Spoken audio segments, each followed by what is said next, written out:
ಅಂದರೆ ಭ್ರಷ್ಟಾಚಾರದ ಭಾಳಷ್ಟು ಮಾಹಿತಿಗಳು ಹೊರಗೆ ಬರ್ತಾ ಇದೆ ಇವತ್ತು. ಅದು ಆ ಪಕ್ಷ ಈ ಪಕ್ಷ ಅಂತಲ್ಲ, ಎಲ್ಲ ಪಕ್ಷದಲ್ಲೂ ಇವಾಗ ದುರಾಸೆ ಅನ್ನೋ ಒಂದು ರೋಗ ಇದೆ ಅಂತ ನಾನು ಕಂಡಿದ್ದೇನೆ. ಅದಕ್ಕೆ ಒಂದು ಹೋರಾಟ ನಡಿಬೇಕನ್ನೋದು ನನ್ನ ವಿಚಾರ. ಯಾಕೆಂದರೆ ಈ ರೀತಿ ಭ್ರಷ್ಟಾಚಾರ ಮುಂದುವರೆದ್ರೆ ನಮ್ಮ ಆರ್ಥಿಕ ಪರಿಸ್ಥಿತಿ ಏನಾಗ್ಬೋದು ಅಂತ ಹೇಳೋಕ್ಕೆ ಭಾಳ ಕಷ್ಟ.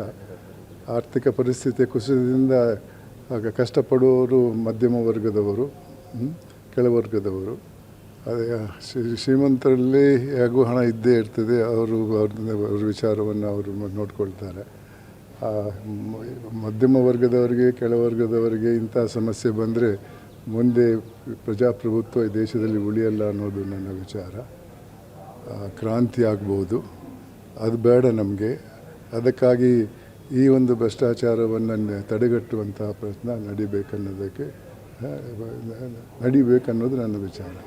ರಾಜ್ಯದಲ್ಲಿ ಅಭಿವೃದ್ಧಿ ಕೆಲಸಗಳಾಗ್ತಿಲ್ಲ, ಅಭಿವೃದ್ಧಿ ಕೆಲಸಗಳು ಆಗ್ತಾ ಇವೆ. ಅದು ಸಾರ್ವಜನಿಕರ ಹಿತಾಸಕ್ತಿಗಾಗಿ ಇಲ್ಲ, ತಮ್ಮ ಅಭಿವೃದ್ಧಿಗಾಗಿ ಅಂತ ನಾನು ತಿಳ್ಕೊಂಡಿದ್ದೀನಿ. ಯಾಕೆಂದರೆ ಹಿಂದೆ ಇದ್ದಂಥ ಸರ್ಕಾರವನ್ನು ಇವತ್ತು ಅಧಿಕಾರದಲ್ಲಿರುವವರು 40% ಸರ್ಕಾರ ಅಂತ ಕರೀತಾ ಇದ್ದರು. ಇವಾಗ ನಾವು ನೋಡ್ತಾ ಇದ್ದೇವೆ ಈ ಸರ್ಕಾರದಲ್ಲಿ ಏನಾಗ್ತಾ ಇದೆ ಅಂತ. ವಾಲ್ಮೀಕಿ ಸಮುದಾಯದವರ ಸೊಸೈಟಿ ಇರ್ಬೋದು, ಈ ಥರ ವಿಚಾರಗಳೆಲ್ಲ ಇರುವ. ಅದರಿಂದ ಭ್ರಷ್ಟಾಚಾರ ಅನ್ನೋದು ಯಾವುದೇ ಒಂದು ರಾಜಕೀಯ ಪಕ್ಷಕ್ಕೆ ಸೀಮಿತವಾದದ್ದಲ್ಲ. ಎಲ್ಲರೂ ಕೂಡ ಇವತ್ತು ರಾಜಕೀಯಕ್ಕೆ ಬರುವುದು ಶ್ರೀಮಂತರಾಗಕ್ಕೆ ಮಾತ್ರ ಅಂತ ನಾನು ತಿಳ್ಕೊಂಡಿದ್ದೀನಿ. ಸರಿ, ಲೋಕಾಯುಕ್ತದಲ್ಲಿ ಕೆಲವೊಂದಿಷ್ಟು ದೊಡ್ಡ ದೊಡ್ಡ ಕೇಸುಗಳಿಗೆ ಸಂಬಂಧಪಟ್ಟಂಗೆ ದೂರುಗಳಾಗ್ತವೆ, ಬಟ್ ಅದು ಸರಿಯಾಗಿ ಇತ್ತೀಚೆಗೆ ಪೇಪರಲ್ಲಿ ಓದಿದ್ದೇನೆ, ಕೆಲವು ದಾಳಿಗಳು ನಡೆದಿವೆ ಅಂತ ಕಂಡಿದ್ದೀನಿ. ಆದರೆ ಅವರ ಕಾರ್ಯವಿಚಾರದ ಬಗ್ಗೆ ನಾನು ಜಾಸ್ತಿ ಮಾತಾಡಿದ್ರೆ ಏನಾದರೂ ತಿಳ್ಕೊಂಡು ನೀವು ನಿಮ್ಮ ಕಾಲದಲ್ಲಿ ಏನಾಗ್ತಾ ಇತ್ತು ಅಂತ, ಅದಕ್ಕೆ ಈ ರೀತಿ ಮಾತಾಡ್ತಾ ಇದ್ದೀರಿ ಅಂತೆಲ್ಲ ಬೇಡ. ಆ ವಿಚಾರ ಬೇರೆ ಯಾವುದಾದ್ರೂ ಇದ್ದರೆ ಕೇಳಿ. ಮುನಿರತ್ನ ಕೇಸ್ ಇರ್ಬೋದು, ಮುನಿರತ್ನ ಅವ್ರದ್ದು ಕೇಸ್ ಇರ್ಬೋದು, ಈಗ ದರ್ಶನ್ ಇರ್ಬೋದು, ಈ ಕೆಲವೊಂದು ಆದರ್ಶ ನೋಡಿ, ಯಾರು ಆದರ್ಶ ಪ್ರಿಯರಾಗಬೇಕಾಗಿದ್ದರು ಇವತ್ತು ಜೈಲಲ್ಲಿದ್ದಾರೆ. ಇದೇನು ತೋರಿಸ್ಕೊಡ್ತಾ ಇದೆ ಅಂದರೆ ಯಾವ ಮಟ್ಟಕ್ಕೂ ಕೂಡ ಹೋದರೂ ಕೂಡ ದುರಾಸೆ ಅನ್ನೋದು ಕಮ್ಮಿ ಆಗಲ್ಲ ಅನ್ನೋದನ್ನು ತೋರಿಸ್ತಾ ಇದೆ. ಆದ್ದರಿಂದ ಒಂದು ಸಮಾಜದಲ್ಲಿ ದೊಡ್ಡ ಬದಲಾವಣೆ ಬರಬೇಕಾಗಿದೆ. ಆ ಬದಲಾವಣೆ ಮುಂದಿನ ಪೀಳಿಗೆಗೆ ಒಂದು ಸರಿದಾರಿಯನ್ನು ತೋರಿಸಿ ಮತ್ತು ಸಮಾಜದಲ್ಲಿ ಶಾಂತಿ ಸೌಹಾರ್ದ ಬರುವಂಥ ಪ್ರಯತ್ನ ಮಾಡಿದರೆ ಮುಂದೆ ನಮ್ಮ ಮಕ್ಕಳು ಮೊಮ್ಮಕ್ಕಳು ಸರಿದಾರಿಯಲ್ಲಿ ಹೋಗಿ ಸಮಾಜದಲ್ಲಿ ಶಾಂತಿ ಸೌಹಾರ್ದ ಬರುವಂಥ ಒಂದು ಸಂದರ್ಭವನ್ನು ಒದಗಿಸ್ಬೇಕು. ಅವರು ಯಾವುದು ಮೆಸೇಜ್ ಕೊಡ್ತಾ ಇದ್ದಾರೆ ಸರ್ ರಾಜಕಾರಣಿಗಳು? ಇವರೆಲ್ಲ ಭ್ರಷ್ಟಾಚಾರ ಮಾಡ್ತಾರೆ, ರಾಜಕೀಯಕ್ಕೆ ಬರುವುದಿದ್ದರೆ ಸೇವೆಗಾಗಿ ಬನ್ನಿ, ನಿಮ್ಮ ಲಾಭಕ್ಕಾಗಿ ಅಲ್ಲ. ರಾಜಕೀಯ ಅನ್ನುವುದು ವೃತ್ತಿ ಅಲ್ಲ. ಹಿಂದೆ ರಾಜಕೀಯ ಮಾಡಿದವರನ್ನು ನಾವು ಕಂಡಿದ್ದೇವೆ. ದೇಶ ಸೇವೆಗಾಗಿ ಹಿಂದೆ ಹೋರಾಟ ಮಾಡಿ ಮತ್ತೆ ರಾಜಕೀಯಕ್ಕೆ ಬಂದವರು. ಅವರು ಯಾವುದೇ ವಿಚಾರದಲ್ಲಿ ತಮ್ಮ ಲಾಭಕ್ಕಾಗಿ ಕೆಲಸ ಮಾಡಿರಲಿಲ್ಲ. ಆದರೆ ಇವತ್ತು ರಾಜಕೀಯಕ್ಕೆ ಬರುವವರು ಬರೀ ತಮ್ಮ ಸ್ವಂತ ಲಾಭಕ್ಕಾಗಿ ಬರ್ತಾ ಇದ್ದಾರೆ ಅನ್ನೋದು ನನ್ನ ವಿಚಾರ. ದೊಡ್ಡ ದೊಡ್ಡ ಮಾತುಗಳನ್ನು ಆಡ್ತಾರೆ, ಆದರೆ ಆಗುವ ವಿಚಾರಗಳು ಬೇರೆಯೇ. ಅಂದರೆ ಭ್ರಷ್ಟಾಚಾರದ ಭಾಳಷ್ಟು ಮಾಹಿತಿಗಳು ಹೊರಗೆ ಬರ್ತಾ ಇದೆ ಇವತ್ತು. ಅದು ಆ ಪಕ್ಷ ಈ ಪಕ್ಷ ಅಂತಲ್ಲ, ಎಲ್ಲ ಪಕ್ಷದಲ್ಲೂ ಇವಾಗ ದುರಾಸೆ ಅನ್ನೋ ಒಂದು ರೋಗ ಇದೆ ಅಂತ ನಾನು ಕಂಡಿದ್ದೇನೆ. ಅದಕ್ಕೆ ಒಂದು ಹೋರಾಟ ನಡಿಬೇಕನ್ನೋದು ನನ್ನ ವಿಚಾರ. ಯಾಕೆಂದರೆ ಈ ರೀತಿ ಭ್ರಷ್ಟಾಚಾರ ಮುಂದುವರೆದ್ರೆ ನಮ್ಮ ಆರ್ಥಿಕ ಪರಿಸ್ಥಿತಿ ಏನಾಗ್ಬೋದು ಅಂತ ಹೇಳೋಕ್ಕೆ ಭಾಳ ಕಷ್ಟ. ಆರ್ಥಿಕ ಪರಿಸ್ಥಿತಿಯ ಕುಸಿತದಿಂದ ಕಷ್ಟಪಡುವವರು ಮಧ್ಯಮ ವರ್ಗದವರು, ಕೆಳವರ್ಗದವರು. ಅದೇ ಶ್ರೀಮಂತರಲ್ಲಿ ಹೇಗೂ ಹಣ ಇದ್ದೇ ಇರ್ತದೆ, ಅವ್ರ ವಿಚಾರವನ್ನು ಅವರು ನೋಡ್ಕೊಳ್ತಾರೆ. ಮಧ್ಯಮ ವರ್ಗದವರಿಗೆ, ಕೆಳವರ್ಗದವರಿಗೆ ಇಂಥ ಸಮಸ್ಯೆ ಬಂದರೆ ಮುಂದೆ ಪ್ರಜಾಪ್ರಭುತ್ವ ಈ ದೇಶದಲ್ಲಿ ಉಳಿಯಲ್ಲ ಅನ್ನೋದು ನನ್ನ ವಿಚಾರ. ಕ್ರಾಂತಿ ಆಗ್ಬೋದು, ಅದು ಬೇಡ ನಮಗೆ. ಅದಕ್ಕಾಗಿ ಈ ಒಂದು ಭ್ರಷ್ಟಾಚಾರವನ್ನು ತಡೆಗಟ್ಟುವಂತಹ ಪ್ರಯತ್ನ ನಡಿಬೇಕನ್ನೋದು ನನ್ನ ವಿಚಾರ. ರಾಜ್ಯದಲ್ಲಿ ಅಭಿವೃದ್ಧಿ ಕೆಲಸಗಳಾಗ್ತಿಲ್ಲ, ಅಭಿವೃದ್ಧಿ ಕೆಲಸಗಳು ಆಗ್ತಾ ಇದೆ. ಅದು ಸಾರ್ವಜನಿಕರ ಹಿತಾಸಕ್ತಿಗಾಗಿ ಇಲ್ಲ, ತಮ್ಮ ಅಭಿವೃದ್ಧಿಗಾಗಿ ಅಂತ ನಾನು ತಿಳ್ಕೊಂಡಿದ್ದೀನಿ. ಯಾಕೆಂದರೆ ಹಿಂದೆ ಇದ್ದಂಥ ಸರ್ಕಾರವನ್ನು ಇವತ್ತು ಅಧಿಕಾರದಲ್ಲಿರುವವರು 40% ಸರ್ಕಾರ ಅಂತ ಕರೀತಾ ಇದ್ದರು.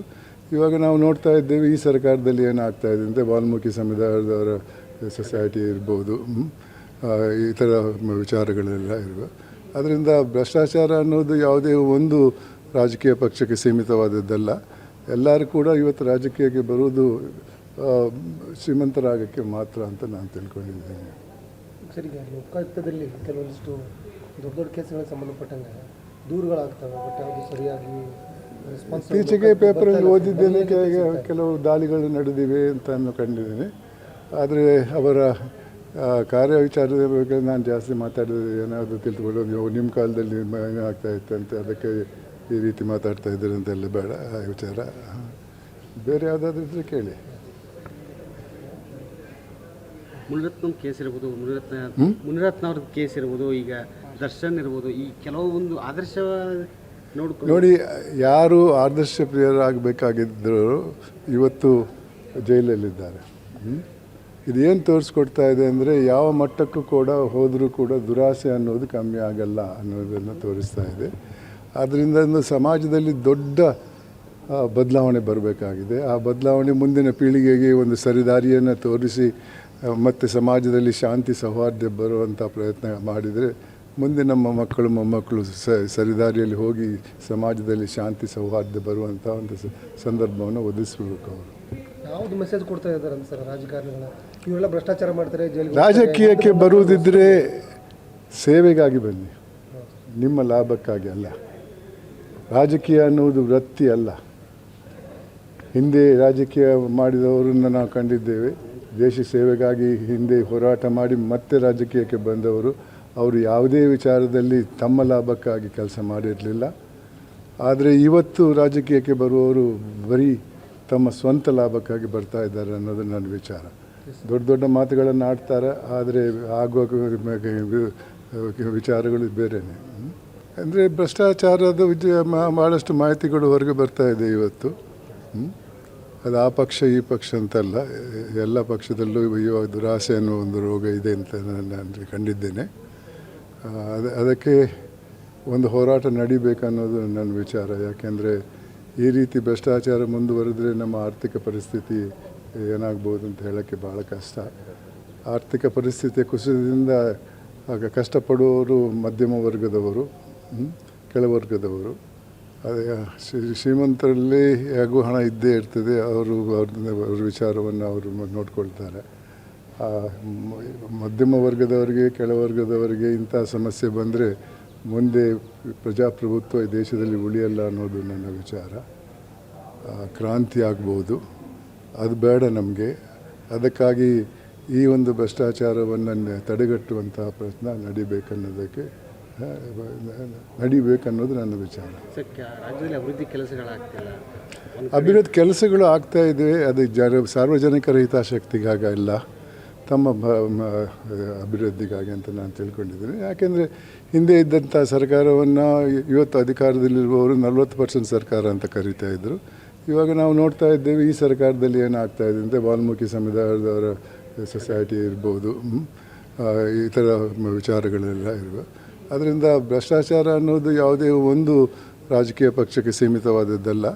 ಎಲ್ಲರೂ ಕೂಡ ಇವತ್ತು ರಾಜಕೀಯಕ್ಕೆ ಬರುವುದು ಶ್ರೀಮಂತರಾಗಕ್ಕೆ ಮಾತ್ರ ಅಂತ ನಾನು ತಿಳ್ಕೊಂಡಿದ್ದೀನಿ.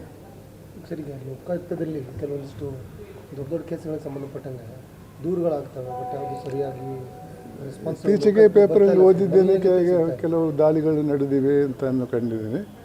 ಆದರೆ ಅವರ ಕಾರ್ಯವಿಚಾರದ ಬಗ್ಗೆ ನಾನು ಜಾಸ್ತಿ ಮಾತಾಡಿದ್ರೆ ಏನಾದರೂ ತಿಳ್ಕೊಳ್ಳೋದು, ನಿಮ್ಮ ಕಾಲದಲ್ಲಿ ಏನಾಗ್ತಾ ಇತ್ತಂತೆ ಅದಕ್ಕೆ ಈ ರೀತಿ ಮಾತಾಡ್ತಾ ಇದ್ದಾರೆ ಅಂತೆಲ್ಲ ಬೇಡ. ಆ ವಿಚಾರ ಬೇರೆ ಯಾವುದಾದ್ರೂ ಇದ್ದರೆ ಕೇಳಿ. ಮುನಿರತ್ನಂ ಕೇಸ್ ಇರ್ಬೋದು, ಮುನಿರತ್ನ ಅವ್ರ ಕೇಸ್ ಇರ್ಬೋದು, ಈಗ ದರ್ಶನ್ ಇರ್ಬೋದು, ಈ ಕೆಲವೊಂದು ಆದರ್ಶ ನೋಡಿ, ಯಾರು ಆದರ್ಶ ಪ್ರಿಯರಾಗಬೇಕಾಗಿದ್ದರು ಇವತ್ತು ಜೈಲಲ್ಲಿದ್ದಾರೆ. ಇದೇನು ತೋರಿಸ್ಕೊಡ್ತಾ ಇದೆ ಅಂದರೆ ಯಾವ ಮಟ್ಟಕ್ಕೂ ಕೂಡ ಹೋದರೂ ಕೂಡ ದುರಾಸೆ ಅನ್ನೋದು ಕಮ್ಮಿ ಆಗಲ್ಲ ಅನ್ನೋದನ್ನು ತೋರಿಸ್ತಾ ಇದೆ. ಆದ್ದರಿಂದ ಒಂದು ಸಮಾಜದಲ್ಲಿ ದೊಡ್ಡ ಬದಲಾವಣೆ ಬರಬೇಕಾಗಿದೆ. ಆ ಬದಲಾವಣೆ ಮುಂದಿನ ಪೀಳಿಗೆಗೆ ಒಂದು ಸರಿದಾರಿಯನ್ನು ತೋರಿಸಿ ಮತ್ತು ಸಮಾಜದಲ್ಲಿ ಶಾಂತಿ ಸೌಹಾರ್ದ ಬರುವಂಥ ಪ್ರಯತ್ನ ಮಾಡಿದರೆ ಮುಂದೆ ನಮ್ಮ ಮಕ್ಕಳು ಮೊಮ್ಮಕ್ಕಳು ಸರಿದಾರಿಯಲ್ಲಿ ಹೋಗಿ ಸಮಾಜದಲ್ಲಿ ಶಾಂತಿ ಸೌಹಾರ್ದ ಬರುವಂಥ ಒಂದು ಸಂದರ್ಭವನ್ನು ಒದಗಿಸ್ಬೇಕು. ಅವರು ಯಾವುದು ಮೆಸೇಜ್ ಕೊಡ್ತಾ ಇದ್ದಾರೆ ಅಂತ ಸರ್ ರಾಜಕಾರಣಿಗಳ? ಇವರೆಲ್ಲ ಭ್ರಷ್ಟಾಚಾರ ಮಾಡ್ತಾರೆ, ರಾಜಕೀಯಕ್ಕೆ ಬರುವುದಿದ್ದರೆ ಸೇವೆಗಾಗಿ ಬನ್ನಿ, ನಿಮ್ಮ ಲಾಭಕ್ಕಾಗಿ ಅಲ್ಲ. ರಾಜಕೀಯ ಅನ್ನುವುದು ವೃತ್ತಿ ಅಲ್ಲ. ಹಿಂದೆ ರಾಜಕೀಯ ಮಾಡಿದವರನ್ನು ನಾವು ಕಂಡಿದ್ದೇವೆ. ದೇಶ ಸೇವೆಗಾಗಿ ಹಿಂದೆ ಹೋರಾಟ ಮಾಡಿ ಮತ್ತೆ ರಾಜಕೀಯಕ್ಕೆ ಬಂದವರು. ಅವರು ಯಾವುದೇ ವಿಚಾರದಲ್ಲಿ ತಮ್ಮ ಲಾಭಕ್ಕಾಗಿ ಕೆಲಸ ಮಾಡಿರಲಿಲ್ಲ. ಆದರೆ ಇವತ್ತು ರಾಜಕೀಯಕ್ಕೆ ಬರುವವರು ಬರೀ ತಮ್ಮ ಸ್ವಂತ ಲಾಭಕ್ಕಾಗಿ ಬರ್ತಾ ಇದ್ದಾರೆ ಅನ್ನೋದು ನನ್ನ ವಿಚಾರ. ದೊಡ್ಡ ದೊಡ್ಡ ಮಾತುಗಳನ್ನು ಆಡ್ತಾರೆ, ಆದರೆ ಆಗುವ ವಿಚಾರಗಳು ಬೇರೆಯೇ.